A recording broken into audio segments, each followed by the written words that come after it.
Hello, you guys. Welcome to this week's episode of Don't Think, the podcast for anyone's brain who never, the podcast for anyone whose brain never shuts the fuck up. I'm your host, Carla Bazanson, and my brain annoys me all day, every day, unless I take it upon myself to find a way to shut my brain and my thoughts up. How, you may ask? Well, there are a few healthier ways that I can try to turn my brain off. For example, I've taken up running recently. Don't worry, I'm not going to go on and on about running. It is something that runners love to do, is talk about running. It's the only reason I run is so that I can brag about it. But sometimes going for a run, that helps, right? It helps shut up my thoughts. Sometimes it doesn't. Sometimes listening to a really good podcast, hence why this show is called Don't Think. It's supposed to be a break for your brain. And I'm praying that it is, because it's literally the opposite for me. I overthink myself into hysteria about this show almost every day. In fact, I overthink about this show so bad that I have to turn on other podcasts to try to drown out the noise of my own podcast. This morning, I listened to a podcast about a guy who got stuck in his washing machine, and it changed his life. His words, not mine. Anyway. So I hope this does it for you guys. I hope you guys get a break from your brain from this show. But sometimes I have to resort to my unhealthy coping mechanisms, okay? Every now and then, I'm like, the podcasts, they're not doing it. The running, it's not doing it. You know what I need? That's right. I need a drink. Alcohol, okay? Alcohol shuts my brain up, and it shuts it up good. Until the next day, when my brain wakes up 15 times louder and 15 times bigger of a bully than ever. It's got the most negative energy. It's like, you're a loser. Everything you've ever done is wrong. And that, my friends, is hangxiety. And that's what we're talking about today, okay? Our complex relationships with alcohol as anxious people, which I assume if you're here, you're anxious as well. And how we sometimes, I'm willing to admit, sometimes we do use it as a coping mechanism or a crutch. And then, of course, the price that we pay for that, which is crippling hangxiety. I just assume everybody knows what the term hangxiety means. It's anxiety because of a hangover. So happy hour, sad week, right? Because if you're anything like me, the price of one night of drinking is no longer one day of hangover. It's not like that anymore. It's not one for one, okay? It's one night of drinking for like a week or several days of feeling terrible. And I'm not getting any younger, so I assume this only gets worse and worse as time goes on. What's funny is that I actually decided not to drink for the month of September because I'm going to Mexico at the end of the month. In fact, I'm probably in Mexico drinking my face off as you're listening to this by the time it's released. I'll probably be sipping on a marg on the beach in theory, but more realistically, curled up in the fetal position, bargaining with God to release me from the mental prison of my hangover. But because I knew I was recording this episode today, this episode about anxiety and drinking and how we use drinking as a coping mechanism, my literal thought yesterday was like, oh, I should probably go and like break my sober streak and just get drunk so that I'm in my truest form tomorrow for the episode. Like, how can I come to you from a place of authenticity to talk about anxiety if I'm not anxious? You know, I was like, it's for work. It's for business. I don't want to have a drink, but I have to. Really just any excuse to break my sober September streak. And I did not. Which is amazing. And also, if I had of, I wouldn't be talking to you guys right now. I'd be like grunting into the mic and scrolling Uber Eats. But yeah, life not drinking for the month of September, I'll be honest, it's feeling a little bit flat. I say feeling a little bit flat as though I'm not having a drink right now. Okay, you guys, you know what? If you're watching this on YouTube, you're like, what are you talking about? You literally have a beer in your hand. It's the 19th. We made it 19 days. But it was feeling a little bit of flat without like your cheeky pint after soccer or a fun little cocktail at dinner with the girls. And it's kind of pathetic that my brain was like scrambling that hard for an excuse to drink, right? Because that's about where my mind's at. So basically, before we dive into this episode, I do want to make one thing clear. I'm not judging. I'm not preaching. I'm certainly not making any recommendations on any amount of drinking you should or shouldn't be doing or sobriety. We're just here to observe. Okay, that's all this is. Some observations. We're going to do some laughing because if I don't laugh, I'll cry about this particular topic. But also, I probably cry either way, to be honest. I'm averaging like 1 cry a day before lunch and then like 4 or 5 after. So we're going to laugh too, just to even things out. Nobody wants to say out loud, I don't have a healthy relationship with alcohol. Nobody wants to say that. Because once you say it, you feel like your family and friends are going to like ship you off to AA. They're going to make you pour all the alcohol in your house down the drain like some dramatic scene from a movie. You're going to be crying and like smash the bottle. It wouldn't be a problem for me personally because I don't have alcohol in my house. I don't keep it in the house. Like I don't just have an array of bottles of wine. It's like buying sweet treats or chips when you're at the grocery store. If I buy it, I'm going to eat it. That's literally like the anthem that plays in my head at the grocery store. I'm like, if you buy it, you eat it. If I buy a bottle of red wine, I'm going to crack the bottle of red wine. And then what? I don't want it to go to waste, right? So I'll have a couple of casual. No. So, but to be fair, I'm not really like a have a couple of drinks with dinner every night kind of girl. I really do try to only have drinks like once or twice a week, whether that's casual or not casual. Here I am like defending my drinking habits. I'm like, you guys, it's only a few times a week. But this is a safe space. You guys aren't judging, right? But nobody wants to say that they have a problem with drinking or that they question their relationship with alcohol. Nobody wants to admit that out loud or even to ourselves, really. I mean, I'll say it because I will apparently say anything on this podcast for you guys. You're welcome. I don't think I have a healthy relationship with alcohol. Cheers. Does anybody? It's kind of like saying, I don't think I have a healthy relationship with my really toxic and abusive partner. Okay, well, could anybody have a really healthy relationship with a toxic, abusive partner? Maybe we don't blame ourselves. Maybe we observe that the thing to blame is the thing that makes it impossible to have a healthy relationship with it. So this is a bit of a hot take, but I do believe to a degree, everybody who drinks has a problem with alcohol because alcohol is problematic.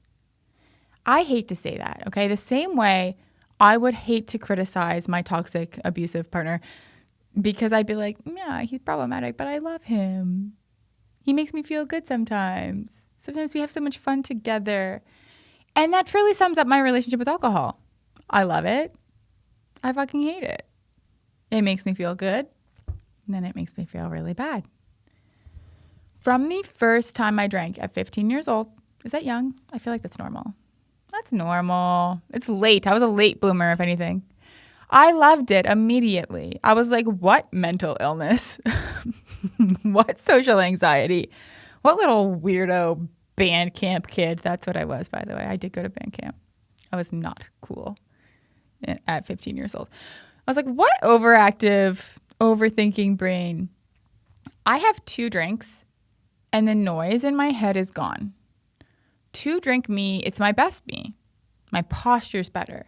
My anxiety's gone. I like myself more. I'm chatting it up with everybody. They like me. They think I'm great. I'm walking around with confidence, with aura. I have aura after 2 drinks. 2 drink me is literally a national treasure. I can do anything. I'm unstoppable. I'm 2 drink me right now. That's why you guys like the podcast. If I did it sober, you'd be like, this sucks. No, literally, I usually have a drink or 2 drinks before I record episodes because my vocabulary lights up. I'm funnier. I could do stand-up comedy after 2 drinks. If somebody could invent a prescription that made me feel like 2 drink me all the time, take my money. I'm sold. And don't fucking say Lexapro. That doesn't work for me, okay? It just makes me emotionally dead and sexually indifferent. Me taking a drink right now. My God. Okay, so the big problem, the elephant in the room, if you will. Every once in a while, And I will give myself that it's less than it used to be because now I'm 30 and not 20. Every now and then, 2-drink me is like, hey, you know what would be fun? Let's turn this 2-drink night into a 10-drink night because it just feels so good, right? It's like you get a break from your anxiety and the worries in your life and you just relax. You truly relax and you're having a good time and you have no inhibitions, right? You just feel like a normal fucking person. My brain lets me be like, hey, we're having drinks. Cool. I'll just take the night off. I don't sit this one out. You've got this. Also, like, I feel like you guys are going to be like, you're an addict when I say this. But sometimes I feel like, and I do kind of have an addictive personality and an all or nothing attitude. But sometimes if I have a couple of drinks, there's like this monster inside of me that just wants to run it up, ruin my life. It's like, let's text the ex, let's have 1,000 cocktails, let's smoke 7 packs of cigarettes. And she doesn't come out often anymore. But when she does, she's a menace. She's like, especially if I don't drink for like an entire month or 2 months and then I have a little taste and I'm like, ooh, let's just throw caution to the wind and go for it.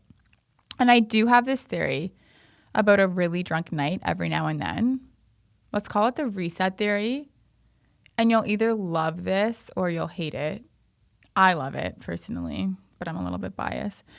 Every now and then, one really drunk night, it can kind of feel like a reset. Like you completely let go of your inhibitions. You might embarrass yourself a little bit. You might get a wicked hangover. You wake up and you go, yeah, I'm an idiot. I really fucked up. Like I embarrassed myself. Time to get my life together. Nothing inspires you to lock in like a good reset night. I won't drink for months. I'll be dieting. I'm in the gym. I'm a new person altogether. It's like hangxiety is your life couch all of a sudden.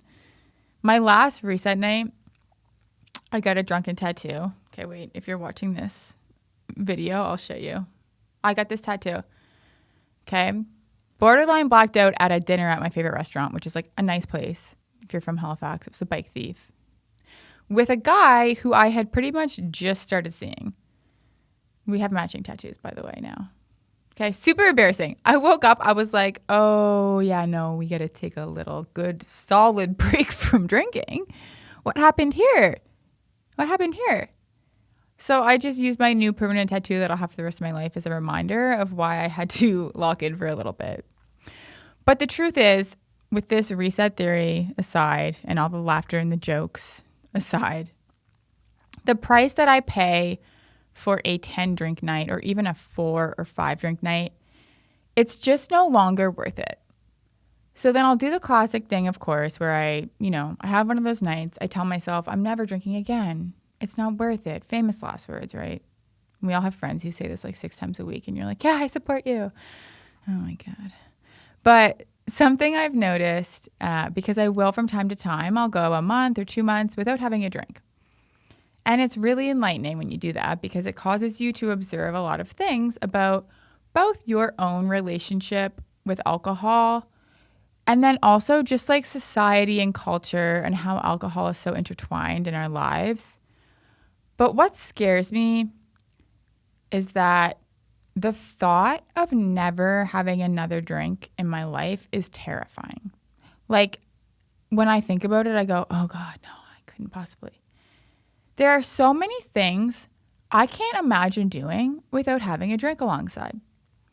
I've associated drinking with so many different emotions, right? Celebrating? Oh, graduation? That's a drink. Champagne. A wedding? Yeah, we're popping bottles. Congratulations. We're going to hit the dance floor. We're drinking. Going on a first date? Oh my gosh, I have to loosen up. Going to have a couple drinks. Going to the podcast studio? Woo, we've got a beer. Tough day at work? Babe, get me a bottle of wine. I had a bad day at work, right? And it's not just me. Society and culture have normalized this. They haven't only normalized it, they encouraged it. Like the whole mom culture, right? Oh, tough day with the kids. I'm going to glug half a bottle of wine, a whole bottle of wine tonight. So it's not just normalized, it's celebrated. It's cute and it's funny. But when I really think about it, it's kind of scary. Like that feeling of how could I possibly enjoy those moments without enhancing them with basically a drug, right? Because when you really take a step back and think about it, that's what you're doing. So rationally, my rational brain knows that relying on anything to that degree means that it's not healthy. But emotionally, it's just so ingrained. And I think this is exaggerated and even more true when you have underlying mental health issues like anxiety and depression. And I just need to take a moment here to say that I just feel like I went like 180 from like joking about how I love to drink and my tattoo and all this to being like, wait, guys, this is problematic. So I do recognize that. But both two things can be true at once. Like you can love to drink and also be like, wait, it's a little problematic. We do tend to use alcohol as an escape from like anxiety and depression. And I feel like if you have anxiety and depression, you relate to this, right? In the moment, it works. You have a drink and you're like, oh my God, I can forget about my stressful day. I can forget about the fact that I don't know how to socialize sober. I can forget about the fact that my ex doesn't love me anymore, whatever, right? Just general anxiety and depression, it's alleviated for a few hours. And then it completely backfires with the incredibly high price that we pay, which is hangxiety. So before I get into the Don't Think Deep Dive, which I'm really excited about because you guys have shared some of your worst hangxiety stories, which, by the way, thank you, made me feel so normal. I just want to take a minute to acknowledge just how painful hangxiety can be. I always laugh when someone who's like mentally stable complains to me about their hangover. They'll be like, yeah, I have a headache. I have a tummy ache. And I'm like, yeah, okay. And your anxiety? Are you like fighting for your life, like making deals with the devil, like just trying to get through one breath at a time because you're so anxious you want to die? And they're like, what? No, I'm just like physically unwell. Wow. Okay. So jealous. I would truly trade my mental hangovers for a physical hangover in a heartbeat. A very intermittent palpitation, heart attack like heartbeat, because that's what I'm working with when I'm hungover. But honest to God, my mental state is so bad after I drink. It's such a dark cloud over me. It's the same feeling as if like the cops were to knock on your door, right? You go to the door, there's a knock at your door, you go to the door, you open the door, it's the cops. And they're like, we have some bad news. That feeling, that absolute sheer panic and breathlessness that you would get in your chest all day long. All day long. There's no escaping it, right? My last hangover that was this bad, I was in Miami. It was in April. It was so embarrassing. It was so unbearable. I literally almost took myself to the hospital. And like the other thing that's funny is when it's like 8 p.m. and I'll be like, I'm so hungover. And people are like, it's 8 p.m. Like you're still hungover. And I'm like, what? Do you have like a cutoff? Like 2 p.m. rolls around. You're like, nope. Can't be hungover. My hangover isn't only lasting till 8 p.m. It's lasting till Wednesday. Okay. And yeah, like this was when I was in Miami, like it was a full day of sheer panic. Like it was like I had an anxiety attack that lasted 7 hours. And me and my friend Emily, we met these like cute guys on the beach. And really when I say we met them, like she met them, I was just like fighting for my life. And they were like, let's go get a drink. And I was like, you couldn't pay me $1 million to have a drink right now. She's like, oh, hair of the dog. I'm like, no, no. So we're sitting down trying to have a drink with these guys. And she's literally having to speak for me. They're like, what do you do for work? And I'm like, what? Like, I'm like sweating. I can't breathe. She's like, oh, she does social media. They're like, what's a day in the life look like? I'm like, what? I need the hospital. So we go back to our hotel room that night. And we had some like incredible offer to go to this. I can't remember who it was. It was like a super hot DJ, whatever, some show, like VIP. And we were just like, no. And not only were we like, no, but I was like Googling, can you die from a hangover? I'm like on the phone with my mom. I'm like, mommy. She's like, you're 31 years old, Carla. What are you doing? And I literally was going to take myself to the hospital. But then I thought about it and I was like, Carla, going to the hospital after one night out in Miami is so cringe and probably expensive as a Canadian with no insurance. So I white knuckled it. And by that, I mean tortured Emily, my poor friend Emily, who I was with, and yeah, cried into her elbow while watching Love is Blind all night. But it's horrible. And physically, I'm fine. I could run a marathon. Physically, like, no problem. Mentally, I want to delete myself. And it's not just like, oh, what did I say last night? What did I do last night? That is the least of my concerns. Okay, I don't care what I said last night. I care what I did my entire life leading up to this point. I'm in full existential crisis and interrogation. Every choice I've ever made. Every text I've ever sent. Every person I've ever known. It hits so hard, and it literally sticks for days. Also, just a feeling of like, I'm a loser, I'm a failure. My friends from high school are probably at home nursing their babies, right? Making homemade sourdough. And I'm in the fetal position with the blinds drawn in Miami, on the phone with my mom, Googling hospitals nearby because I had too many martinis. So all this to arrive at the fact that I personally have been cutting back, okay? If I drink Friday or Saturday, or God forbid both, I'm written off until Wednesday. And I just can't afford, nor do I want to live my life that way anymore. Trading 4 days of my life for 3 hours of like funny, drunk Carla is just not a worthwhile exchange. But listen, again, I am not here to judge. I'm not here to suggest or prescribe. I'm just observing, and I'm hoping that maybe these observations are helpful. And if you're anything like me, you might be inspired to maybe take a look at your own situation and just think what might be helpful for you and your mental health. And maybe you've already come to the determination that, drinking is not good for you, and maybe you don't drink at all. Maybe you've never had a drink, in which case you're probably listening to this like, holy hell, girl, get a fucking grip, get some help, get a hold of yourself, in which case, shh, quiet. I'm doing my best. But look, let's make it perfectly clear. I am far from perfect. I recognize that. I acknowledge that. I'm striving for improvement, not perfection, which is a little catchphrase I tend to use as a crutch when I'm not doing that well. But I made a deal with myself, like I told you guys, don't drink for September, then go wild in Mexico at the end of the month. Classic bargain with the devil, right? It's a reset week. Reset theory. When I get back from Mexico, I probably won't drink until like 2027. All right. On that note, you guys, let's get into the deep dive, the Don't Think Deep Dive segment of the week, where I hear from you guys.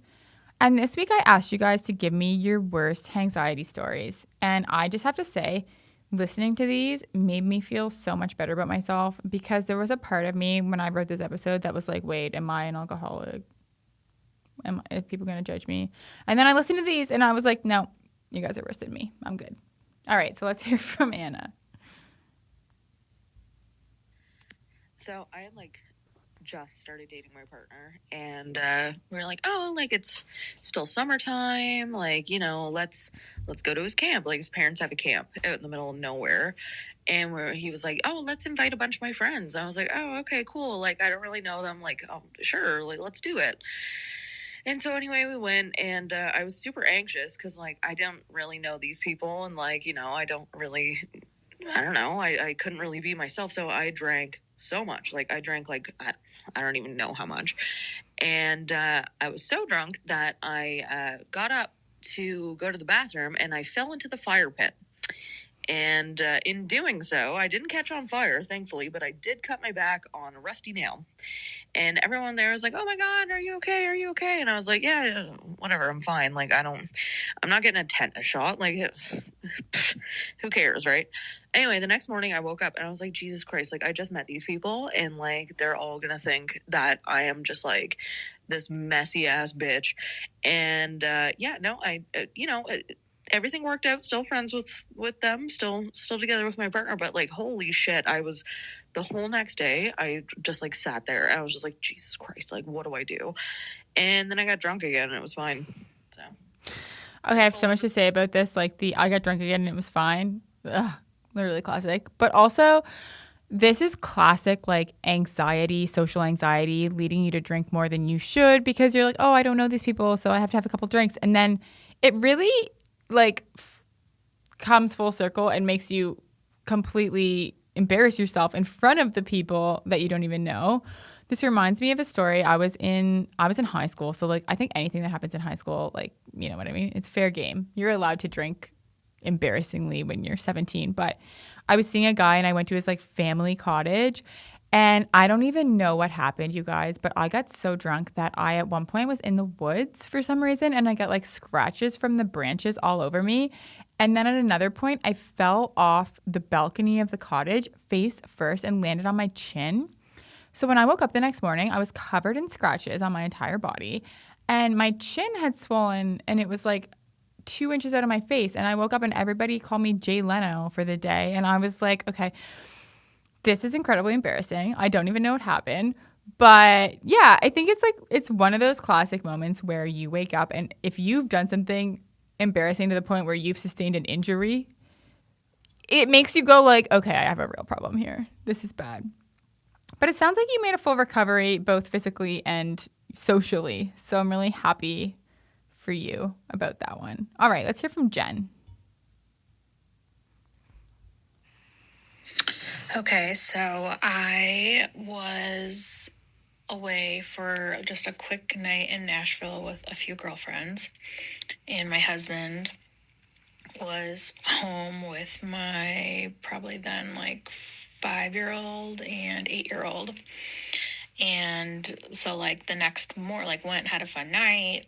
And then the next morning get a really bizarre text or call or text from him. I can't remember, being like, well, we need to talk. And like something felt so off. And I was like hungover and having anxiety. And it like turned into like this full on like hangxiety, like couldn't eat, nauseous, like the worst feeling in the whole world. And we still had to like go to brunch at Milk and Honey and like then get to the airport and fly home, all of that. And I was just like filled with dread and anxiety.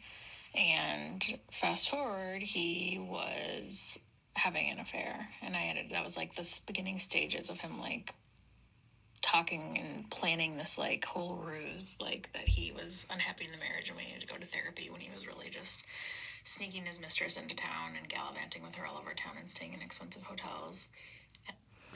Okay, I'm so sorry, but the first thing I want to say is Milk and Honey. And so you said you went to brunch. I went to brunch there. Best brunch ever if you're ever in Nashville. Anyway, thanks so much for sharing. No, I'm kidding. I have so much to say. Nothing good happens in Nashville. Like, I firmly believe this. I have literally horror stories from Nashville. But to be fair, it doesn't sound like this was a result of anything you did in Nashville or anything you did in general. But I can only imagine the hangxiety. It's like when you go out for drinks and the next day you get a friend or you get a text from one of your friends. It's like, hey, like, we need to talk about last night, or something like, hey, like, can we talk? And you're like, holy fuck, what did I do? Anyone with any shred of integrity or like self-awareness or just care for other people should know if a person spent a night out drinking, don't send them an anxiety-inducing message the next day. Like, obviously your ex-husband, I assume he's your ex-husband, was a piece of shit because he fucking had an affair. But worse, he's a piece of shit because he texted you when you're hungover in Nashville to like initiate the conversation about the affair.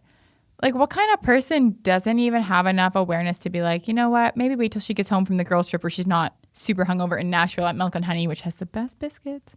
I swear to God, they're not paying me. They're just like, it's just really good food. I don't know, Jen. That's crazy on his part. You did nothing wrong. I can say that with confidence. Okay, let's hear from Shelly.